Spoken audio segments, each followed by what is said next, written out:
kadang-kadang orang itu kan terlalu arogan dan bilang, oh ya gue bisa gini, whatever. Tapi you need to be very honest and do your own self-reflection, actually where you are gitu ya. Itu satu yang pertama.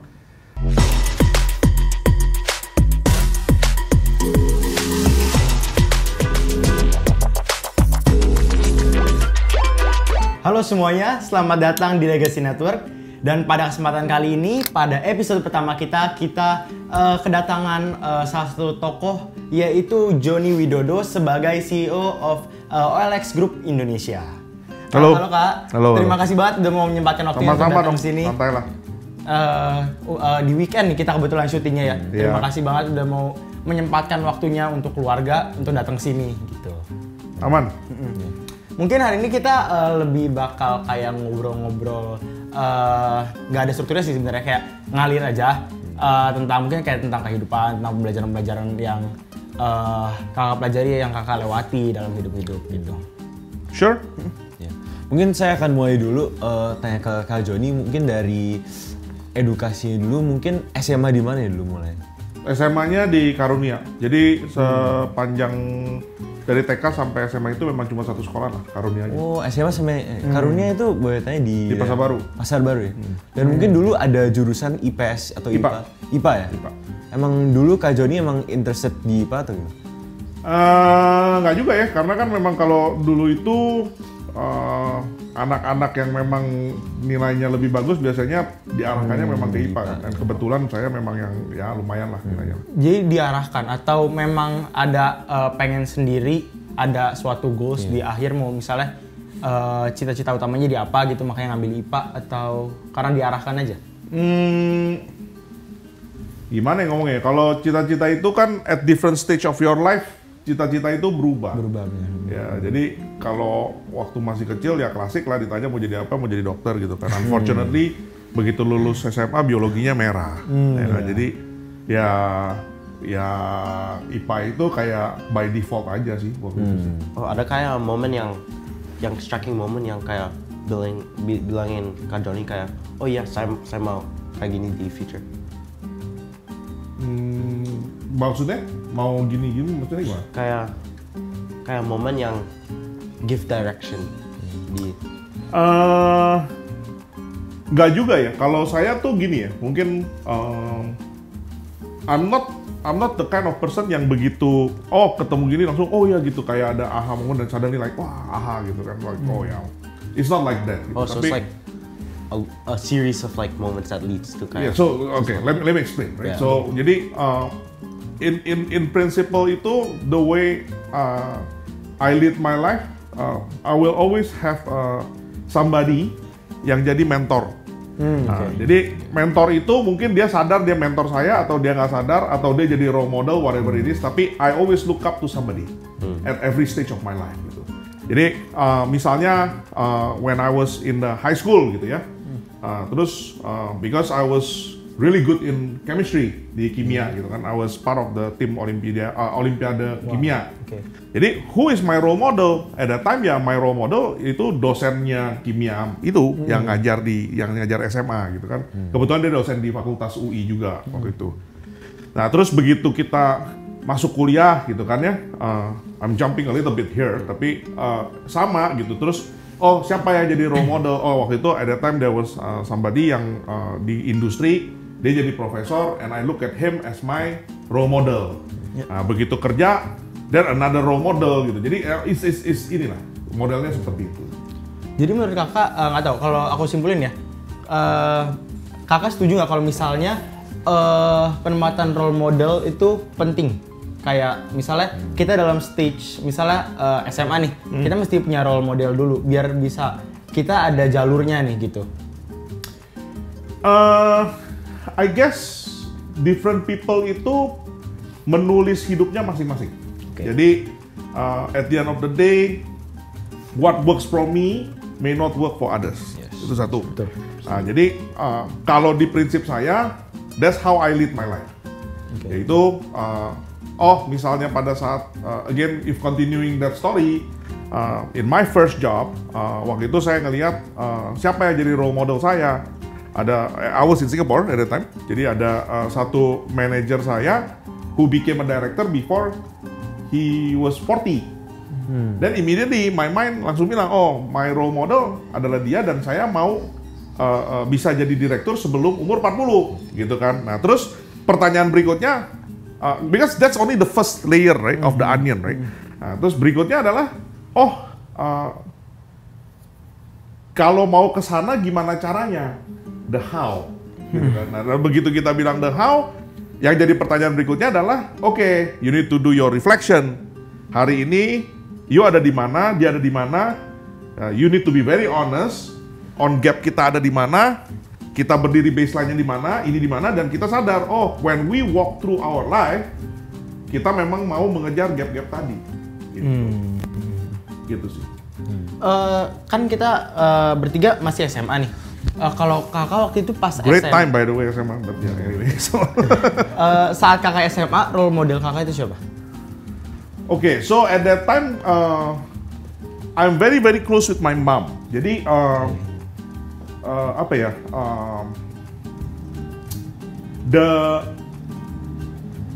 Mungkin orang bilang gitu kan, oh orang tuanya, my mom basically nggak lulus SMA ya by the way. Tapi a lot of her thinking itu yang pada saat kita bilang, sepertinya tidak relevan gitu. Tapi you'll be surprised. Jadi banyak orang yang bilang mungkin misalnya, my mom itu kan nggak lulus SMA ya. Jadi, orang bilang orang tua gitu ngomong gini-gini, dia nggak ngerti lah. Apalagi gini-gini, apa sih mau ambil jurusan ini itu nggak ngerti gitu. Tapi actually she could give a very interesting views on things yang membuat kita itu bisa berpikir dan she can ask the right questions.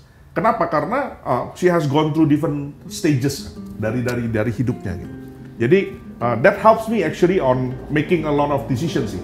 Tadi kan kakak ada bilang kalau kadang tuh ada sesuatu yang nggak relevan dari opini kakak dan mama kakak gitu. Berarti We thought it's not relevant, but then in the end we realize actually it's very very relevant.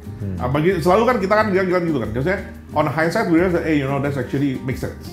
Tapi pada saat itu, when your parents tell you something, you just feel like, lu mana ngerti sih, kan sekarang beda zamannya. Gitu. Nah, iya. Itu a lot of all these things itu kita pasti ngomongnya begitu. Lu ngerti apa sih? Lu juga sekolah cuma sampai SMA gitu istilahnya, atau ini beda zaman lah. Gitu. Tapi then you realize actually after you jalanin certain things yang dia ngomong itu make sense. So, ada kayak peran atau kayak advice yang she said that's kayak stuck with you? Yang paling diingat gitu. Banyak. Kayak misalnya dibilang apa ya? Kalau kerja itu mesti ada kepala, ada buntut. Apa tuh? Ini gimana? It's very simple, right? Basically, when you start something, you make sure you have an end. You don't start something, nanti you udah tinggal. So going back to kayak the role model, do you feel like ada kayak there's a point in life where you won't have any role model, like kayak you'll kayak realize that you're at the top already, there's no one else to look up to? Jadi kalau dibilang seperti itu, mungkin jawabannya nggak mungkin. Ada satu pepatah di Chinese, right? Basically saying that kalau ada gunung yang tinggi itu pasti ada gunung yang lebih tinggi lagi. Ya. Jadi in reality tergantung on dua hal. Yang pertama itu how honest are you evaluating yourself, right? Jadi kadang-kadang orang itu kan terlalu arogan dan bilang gue bisa gini whatever, right? Tapi you need to be very honest and do your own self reflection actually where you are gitu ya. Itu satu yang pertama. Yang kedua adalah after you do that reflection, that's the first step. The second step adalah how far you want to be in your life, right? Jadi when you say how far you want it to be, nggak mungkin yang namanya nggak ada role model, itu pasti ada. So then like kayak what is the end buat kamu, like what does success look like at the end for you, your goal? Again, to me sukses itu berbeda di saat kita at the different stage of life. Gitu ya. Jadi kalau kita at least I'm speaking for myself lah. Kalau waktu zaman SMA ya as simple as I just want to graduate, right? That's basically my measure of success. Tick, gitu kan, graduation gitu. Nah, terus waktu misalnya pada saat kuliah, I know, I mean I don't come from a rich family. Jadi pada saat I went to school juga university, I wasn't under scholarship, it was under loan di NTU at the time. Jadi I know how much sacrifice yang my mom bring in juga untuk bisa kirim ke sana. Jadi again kalau ditanya pada saat itu apa measure of success? Ya I need to make sure that I achieve what is supposed to be to go to the next level gitu kan. Jadi I guess many different ways at different stage of life itu success measured differently gitu. At my current stage now, I think how I measure success, I think when I can bring impact and values towards the people. Yang pertama ya pasti orang-orang yang paling dekat yang ada di sekitar kita. And if we can go to the next layer and the next layer and the next layer, like for example even in this podcast gitu ya, misalnya ada orang-orang yang mendengar, menonton dan merasa, you don't have to get 100% out of this. If you can get 20-30% and you remember and you think, hey, waktu itu gue bisa gini-gini karena gue inget gue nonton ini karena si Johnny ngomong begini. And that's something that's already very is considered success lah. Terus maybe going back, tadi kan Kak Johnny ngomong uninya sempat di NTU kan. Kita tahu bahwa NTU tuh susah banget kan masuknya. Nah jadi like how did you get in there? How did you manage to get in there? Dan mungkin dorongan apa yang membuat Kak Johnny mau berusaha agar bisa masuk ke NTU? Jadi kalau nonton filmnya Mary Riana itu satu angkatan sama saya. Jadi kalau ceritanya dia di situ nonton, waktu itu hidupnya susah, ngambil duit $10, makan nasi, itu juga cuman yang pakai lauknya dikit dan lain segala macam, mirip. Cuman nasibnya agak berbeda aja. Dia jadi motivator, ya saya jadi CEO lah sekarang lah, beda jalan lah gitu. Tapi jadi kalau ditanya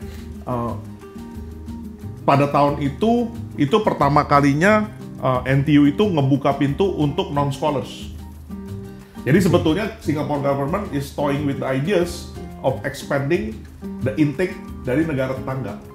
Nah jadi I was the guinea pig in a way tahun itu gitu. Jadi ya susah, cuman at that time juga sebenarnya nggak nyangka juga bisa masuk sih, akhirnya ya udah, it is what it is, right? Again in my life I only go to school, satu karunia, satu lagi ya NTU gitu. And I have 3 degrees from NTU, right? So majornya tadi kan ambil apa? S1-nya Materials Engineering, terus ada Master Engineering juga di Materials Engineering, terus I have an MBA juga dari NTU. Tadi kan aku sempat mau mundur sedikit. Tadi kan ada dibilang satu angkatan sama Mary Riana ya. Berarti sempat merasakan juga dong yang kejadian 98. Oh iya, of course. Itu apa waktu dampaknya? Baru lulus SMA. Itu apa dampak yang terjadi sama kakak dari tahun 98 itu? At that time itu kita kan baru lulus SMA ya. Terus I still remember Toto rame-rame gitu. It was very quick by the way. Terus ya cuman di rumah, I wasn't outside. Jadi di rumah kebetulan ada samurai satu. At that time ya udah denger gitu di luar, wah lagi rame, ada yang udah ngedobrak ATM dan segala macem. And I was like, in my mind I was only saying like, kalau sampai gue mati, gue mesti ada satu orang yang mati bareng sama gue lah. Cuman mikirnya cuma begitu aja. Tapi kita nggak keluar lah. Terus itu banyak lah ya, ada mesti jaga malam dan lain-lain segala macam. Tapi I think kalau ditanya apa sih dampaknya dengan hal itu ya, I think terus kan sudah itu kan kita ke Singapura ya, and it's a totally opposite, right? Dimana di Singapura itu yang saya lihat social racial harmony itu sangat terbentuk dengan baik. Ya, jadi sangat disayangkan sebetulnya terjadi di tahun 98 itu. Tapi kalau ditanya, mungkin memang itu sesuatu yang harus terjadi juga. Kalau tidak ada reformasi, ya mungkin nggak ada hari ini seperti ini. Jadi ya balik lagi, kalau saya lihat sih berangkat dari tahun 98 kemarin itu sampai sekarang, I think the level of that social racial harmony di Indonesia sekarang sudah mulai baik lah dibandingin yang dulu lah. Iya benar, aku juga setuju sih. Jadi kayak apa ya, semua tragedi, semua fenomena pasti ada plus minusnya juga. Correct. Kan. I mean, onto like a less serious topic. I've heard that you're very into kayak is it powerlifting or just strongman? Ya, ada lah dikit. Itu tuh apa? Coba bisa sedikit dijelaskan. So what do you wanna know about that? That's one topic by itself. Oke. Misalnya kayak olahraga ini olahraga apa? Apakah powerlifting aja? Apakah seperti yang aku tahu ya, ada olahraga strongman kan, tapi memang mungkin belum terlalu ini di Indonesia. Apakah strongman atau apa? Jadi kalau aliran olahraga angkat beban ya in principle itu ada 4. Ada CrossFit, ada bodybuilding, ada powerlifter, ada strongman. Nah, ada 4 lah in general lah. Kalau ditanya what am I just like to lift heavy. That's all. Ya, seneng angkat beban berat aja gitu kan. Terus latihannya di mana? I don't train in any of the type that gym gitu. Nggak latihan di strongman gym juga, atau di powerlifting gym, atau di mana, enggak gitu. Latihannya di rumah. Ya, latihan sendiri aja di rumah gitu. Nah, terus kalau ditanya lagi pernah ikut lomba apa aja? Di Singapura pernah ikut lomba strongman 2 kali. Wow. Terus pernah ikut lomba fitness challenge sekali. Wah, kalau fitness challenge itu semi ke CrossFit lah. At that time lah ya, many years back. Waktu itu dapat juara 3. Terus di Indonesia, I think only in August sama kemarin di Oktober ikut lomba strongman 2 kali. Jadi Oktober sama Agustus. Nah, kebetulan yang terakhir ini dapat di bronze, dapat juara 3 juga. Gitu, di kelas open beginner. Wow, itu kan kalau yang aku tahu ya, lomba-lomba strongman gitu kan rata-rata ngangkat yang ban-ban segede ban-ban traktor gitu-gitu ya, kan. 250 kilo. Nah, itu kakak pernah kayak ini nggak, lagi mungkin lomba atau lagi latihan cedera gitu? Karena kan ada salah satu toko yang aku tahu tapi aku rada lupa siapa namanya. Robek bicepnya. Iya, itu benar. Haji Suganda lah. Iya, betul. Itu saya juga pernah training sama dia bareng sama-sama. Nah, kakak pernah ini nggak kayak misalnya cedera atau apa gitu? Namanya kita kalau ngelakuin sesuatu itu pasti namanya selalu ada resiko, ya kan? Main sepeda pasti bisa jatuh, naik motor pasti bisa jatuh. Nggak ada orang yang naik motor nggak pernah jatuh seumur hidup tuh nggak pernah. Pasti ada. Perkara cuman berapa parah atau enggak. Nah, jadi kalau namanya ngangkat beban, pernah cedera nggak? Ya pernah. Biasanya engsel-engsel lah yang pernah cedera lah. Cuman kalau ditanya apakah cederanya sampai serius, sampai sobek segala macam, ya enggak juga. What stage of your life did you get into kayak this like lifting heavy beban?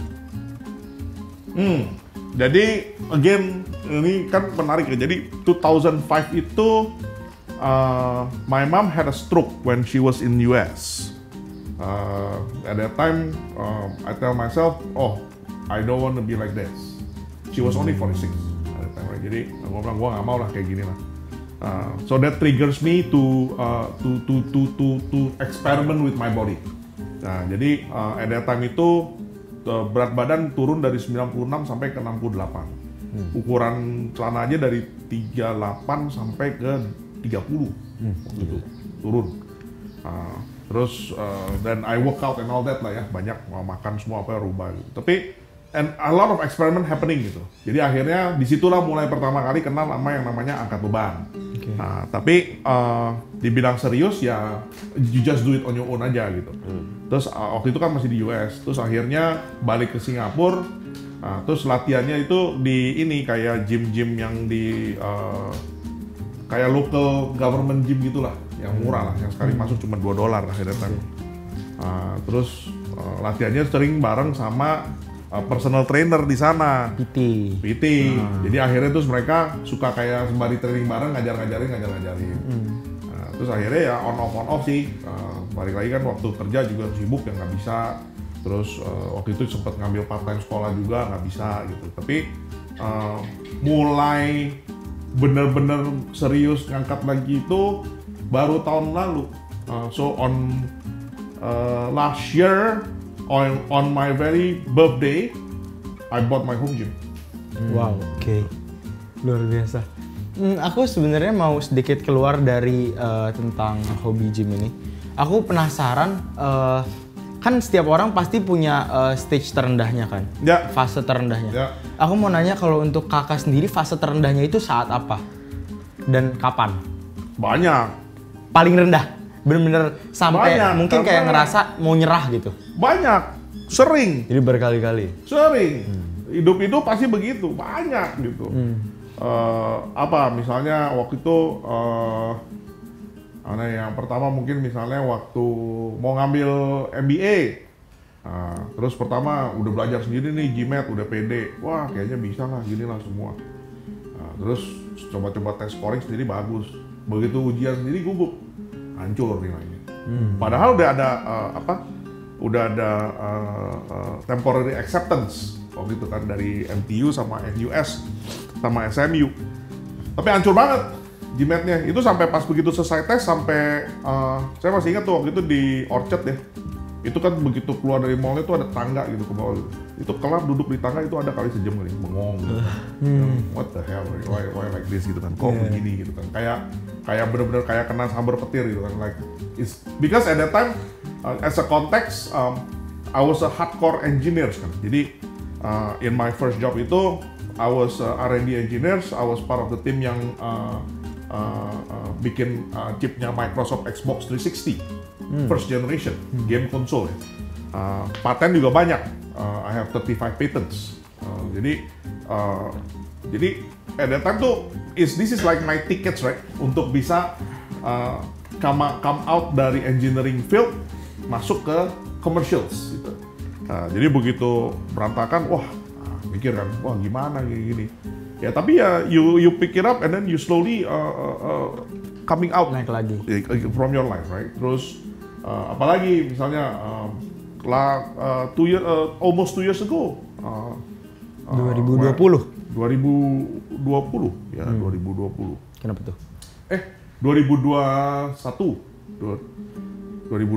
Jadi when my mom passed away gara-gara COVID. That's like is the lowest time of my life, right? Terus banyak lah in many different stages of your life itu, whether it's work related, whether it's personal related, you pasti banyak disappointment and failure lah. Dan apa yang membuat kakak kayak pemikiran apa yang membuat kakak kayaknya ini tetap harus naik lagi, ini hidup tetap harus berjalan, itu pemikiran apa gitu? Ya. Kan, karena terkadang kan banyak orang yang kayak misalnya udah gagal, dia kayak aduh ini udah kebanyakan gagalnya deh, kayaknya udah stop, nggak tahu, stres, diem aja ngapa-ngapain. So gini, mungkin I put it two things right. Yang pertama kita memang in our life itu kita selalu bilang bahwa you need to push, you need to continue, you need to gets better and all that. Pokoknya harus terus memperbaiki diri lah. Itu penting itu. That is also one of the reason kenapa I like to lift weights. Karena lifting weights itu progresifnya kelihatan. Kalau kemarin bisa ngangkat 100 kilo, besoknya 110 kilo kelihatan. Tadinya 5 rep, sekarang 6 rep kelihatan. Itu satu. Tapi having said all that gitu ya, I think there's also time that you need to know and you need to realize bahwa it's time for you to unplug. And you say that's it. It is what it is, full stop. Keluar and think back and learn from what you have done. Kadang-kadang itu ini yang mungkin banyak orang yang jadi orang tipe ada 3 ya, I think the way I see it ya. Ada satu yang memang mungkin yang ya udahlah santai aja, hidupnya begini ya udah dijalanin aja gitu kan, go with the flow. Ada satu yang ngotot, yang nggak mau ngalah, pokoknya ngotot dalam apapun yang ngotot lah pokoknya lah. Kalau nggak juara satu itu artinya nggak to him or her is nothing gitu. Tapi biasanya ada lagi yang satu yang tahu kapan ngotot, tahu kapan let go. Nah ini kalau menurut saya yang penting itu banyak orang yang majority of the people falls in 1 and 2, jarang yang ketiga. Dan orang yang ketiga ini yang menurut saya yang bisa menang gitu, karena sometimes because of our ego kita tuh lupa untuk kita bilang I have to pull back. Nah, itu yang kadang-kadang orang suka lupa. Harus baca momentum yang ada juga ya. Many different things. Jadi ngelihatnya benar-benar secara holistic and all that, dan benar-benar akhirnya sometimes you just have to make that not so nice decisions and you just have to make it and you make it gitu.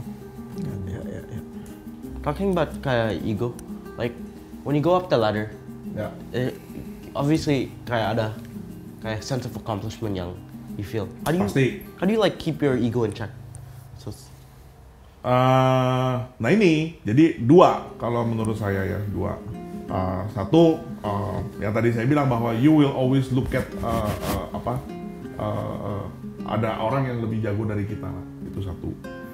Yang kedua, I think you always need to remember at the end of the day, semua orang makan sama ya, makan nasi gitu. Kita diciptakan sama Tuhan juga semua sama gitu.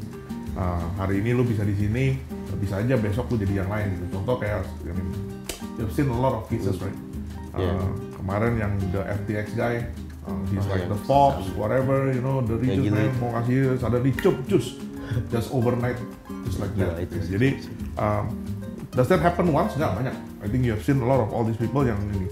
Ada yang udah begitu terus bisa balik lagi, ada yang enggak, jadi depressed and all that, whatever. Tapi at the end of the day, I think what you have to always consciously remember and remind yourself adalah,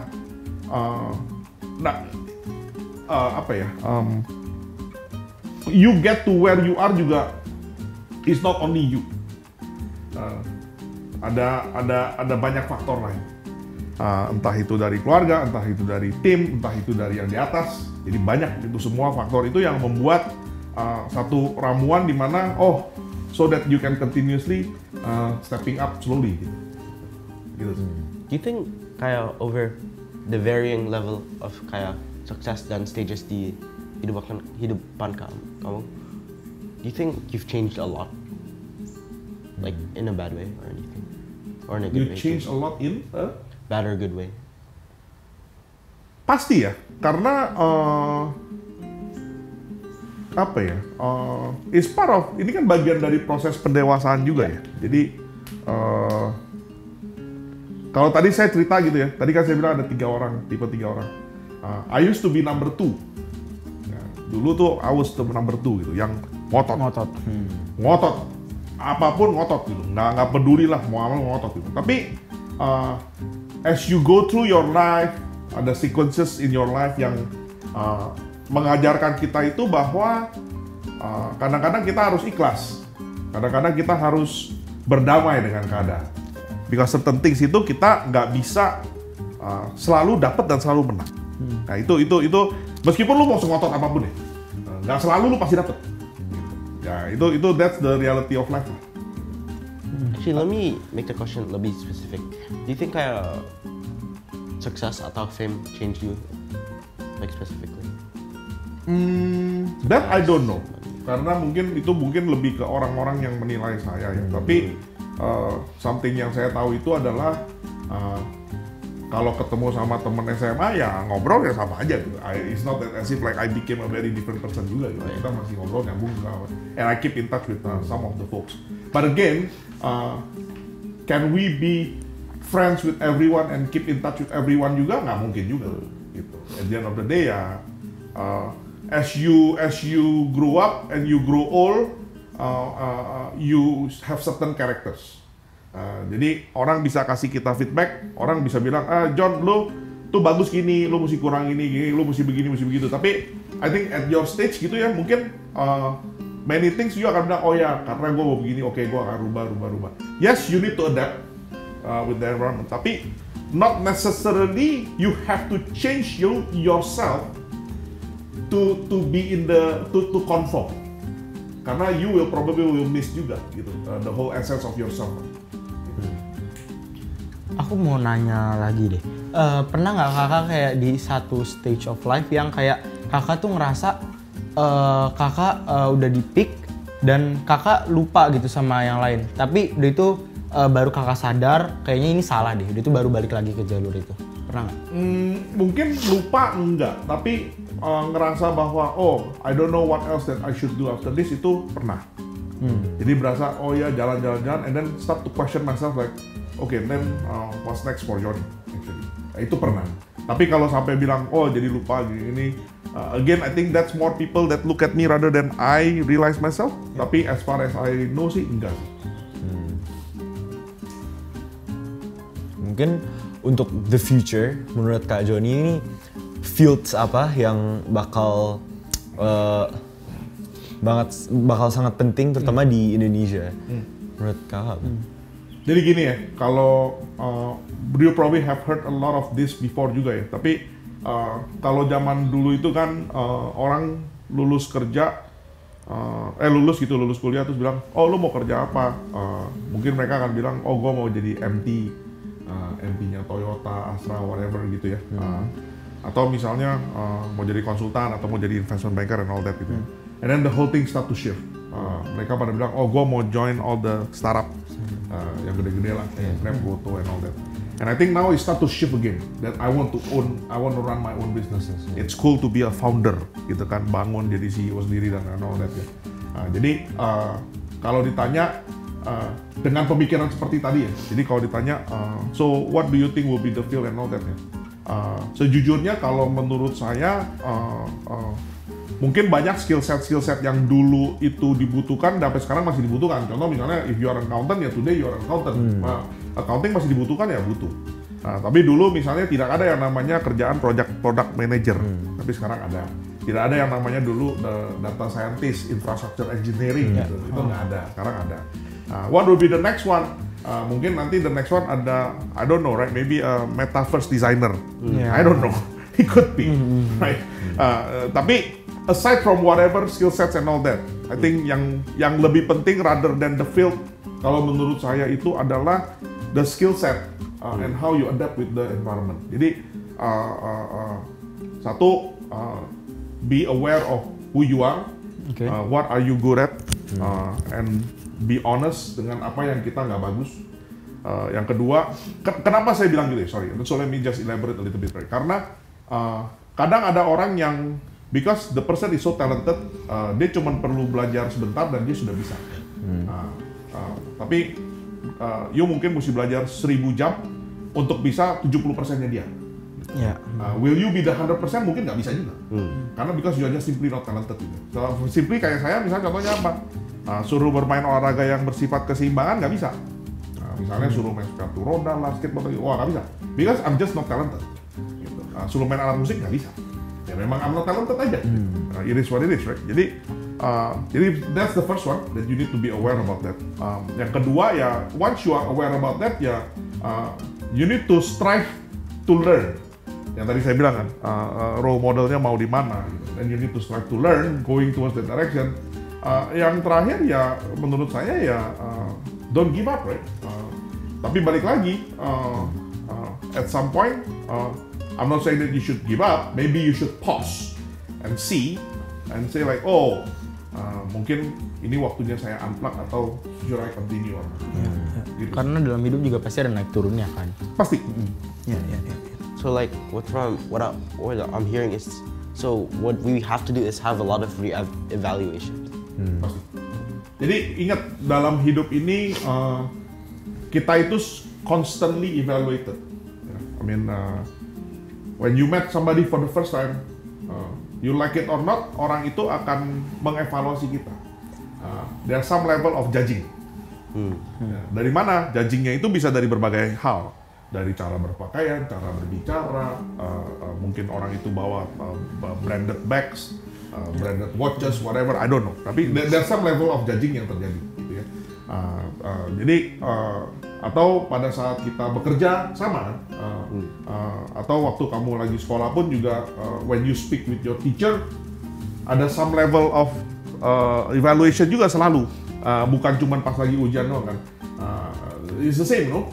Even when you meet a girl for a first date, there's some level of evaluation juga kan di first date itu kan. Should I continue on the second date or not? Ya kan? Apa nih tick marknya? Apa checklistnya? Exactly. Jadi pasti akan ada assessment dan akan evaluasi itu. So in principle, you will always be evaluated. Gitu. So if I'm hearing you correctly, correct me if I'm wrong.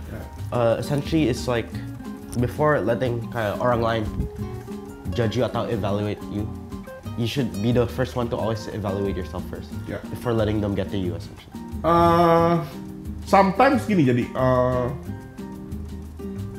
apa ya, being honest and do your own self evaluation itu adalah satu skill yang pertama menurut saya untuk mendapatkan baseline. Cuman kadang-kadang ada yang namanya blind spot, di mana kita pun nggak tahu. Kita nggak honest, kita udah honest tapi kita nggak kelihatan. Jadi that's when you need somebody to tell you, oh kasih feedback, oh gini. Nah, itu baru first step. Second step adalah once you are aware di mana baseline kita, yang mana yang kita bagus, yang mana yang kita kurang, then you need to consciously coming out on things to improve kan. Itu step 2. Step 3 baru kita bilang kan, dengan kita udah coming out with that, kita bilang consciously harus ada action. Betul? Yang keempat baru kita bilang sesudah ada action, constantly harus ada proses check and balance, monitoring, lihat bener gak ya? Misalnya contoh, very simply saying like this, right? Misalnya I used to be mentoring one of the NBS student. Jadi dia bilang I'm a very introvert person. Terus saya tanya dong, problem lu di mana? Oh dia bilang, gue tuh susah kalau misalnya meeting itu, gue kayaknya tuh kalau mau buka omongan tuh kayaknya susah gitu, kayaknya. Then I said, okay, let's do this, right? Misalnya seminggu lo ada berapa meeting biasanya, gitu kan? Dia bilang, oh I have about 15 to 20 meetings. Okay. Can we make a deal that in every meeting yang ada 15 sampai 20 itu, ya, 70% of the meeting at least lu ngomong sekali. And you monitor. Measurable. Artinya dia begitu, kalau di dalam minggu itu dia ada 15 meeting, dia harus ngomong di 10 meeting minimal. Nah, dan dia harus honest. Sesudah 1 minggu, bener gak ya gue mencapai 10 meeting itu gue ngomong atau enggak? Nah, baru dia bisa memperbaiki kan. Kalau tadinya I'm an introvert dan gue harus ini, ya dia akan bisa memperbaiki diri dia. Evaluation ya. Yes. Dan keeping yourself accountable. But look, at the end of the day, you lead your life, right? Balik lagi kan, you're like what now? 15, 16? Yeah. 15, 16, right? Your parents still around now. Yeah, maybe say 20, 30 years from now. By the time you're 40 something, you probably lead your life by yourself. And by that, maybe you have a wife, you have a girlfriend, whatever it is. Tapi at the end of the day, you are responsible for your life, right? Nobody else, no? It's not your parents, it's not your brother, your sister, your siblings, no. It's yourself. So as you guys know, kita ada kayak organisasi Legacy Network. Yes. So untuk Pak John nih kayak pendapat apa buat like what's your views on our organization and what it does? Kalau menurut saya sih itu menarik ya, karena kan salah satu yang saya juga jadi pertanyaan kalau zaman waktu saya masih seumuran kalian lah ya. Sebenarnya tuh kalau dunia kerja tuh kayak apa sih? Terus kalau usaha tuh kayak gimana? Terus misalnya kalau mau usaha cari funding gimana? Terus jurusan apa yang mesti diambil? Skill set apa yang dibutuhkan dan lain-lain gitu. Jadi terus IPA, IPS itu larinya kemana? Terus kalau ngambil jurusan ini tuh belajarnya apa dan lain-lain. I think a lot of all these questions itu yang nggak bisa dijawab sama parents kita, gitu ya, unfortunately, right? Because our parents kan bukan palu gada gitu, apa lu mau ada semua gitu, nggak ada. Gitu. Jadi dengan membuka avenue ini, I think sangat membantu untuk orang-orang ini at least tahu, ngerti, dan bisa cari tahu untuk kekurangannya ada di mana. Tapi yang menjadi underlying statement saya di sini adalah because at the end of the day orang-orang yang dan sebaliknya yang dari sisi yang generasi yang lebih senior ya, mereka juga pengen berkontribusi. Jadi kalau ada satu platform yang memang bisa membuka untuk kontribusi tadi itu sangat baik. Tapi underlying statementnya adalah these are busy people. Jadi komitmen dari si yang juniornya ini atau si mentinya harus tinggi. The eagerness, the commitment, the discipline itu harus tinggi. Karena kalau enggak you know it's very expensive, right? To get somebody who is senior for an hour gitu. Itu easily $1,000, $2,000 cost of ini kan kuliah lah istilahnya lah. Gitu sih. Tadi kita udah bahas tentang background dulu dari Kak Joni yang sangat menarik, dari dulu from nothing sekarang udah menjadi orang yang sangat inspiratif dan juga sangat sukses. Semoga begitulah ya. Iya. Dan juga tadi Kak Joni udah ngasih advice tentang gimana dia pas kecil itu memiliki mentor dan someone to look up to, dan itu mungkin juga nyambung dengan Legacy Network, karena dengan Legacy Network itu akan membantu kalian mencari mentor dan juga orang to look up to. Dan juga tadi Kak Joni juga udah ngasih pesan ke kita juga untuk tetap perseverance-nya harus ada, nggak boleh pantang menyerah, harus selalu bekerja keras dan juga harus bisa berkomitmen. Yes. So as kayak we're nearing the ending of this, I think yang final question yang kita mau bertanya, ada kayak nasihat atau pesan yang you would give to your 15-year-old self, for example, or to the young generation? Ya, mungkin kalau saya mau bilang ya jangan cuman ngomong aja lah atau ngide doang sih. At the end of the day ya just do things lah. Dan jangan nyerah aja gitu. Karena kadang-kadang ya kita gagal sekali, ya jalan lagi gitu. At one point you will see something. Ya. Benar, aku setuju banget. Baik, terima kasih banget kakak udah menyempatkan waktunya kesini. Sama-sama. Semoga juga apa yang kakak sampaikan dari tadi, apa pembicaraan kita bisa menjadi pembelajaran juga buat kita dan para penonton yang ada di rumah, bagi yang menonton podcast kita ini. Dan bagi teman-teman juga, terima kasih udah menonton podcast kita. Jangan lupa juga buat dipencet like-nya, di subscribe biar bisa tahu kalau misalnya kita ada upload podcast lagi. Kemudian juga kalian bisa share biar teman-teman kalian juga bisa nonton podcast kita. Dan juga bagi yang mau komen bisa langsung komen di bawah. Bagi yang mau ngasih saran, mau ngasih input, mau mungkin kayak kira-kira siapa nih bintang tamu selanjutnya, boleh juga di komen atau boleh ke DM Instagram kita, ke sosial media kita bisa mampir juga. Terima kasih semua yang udah menonton. Bye bye.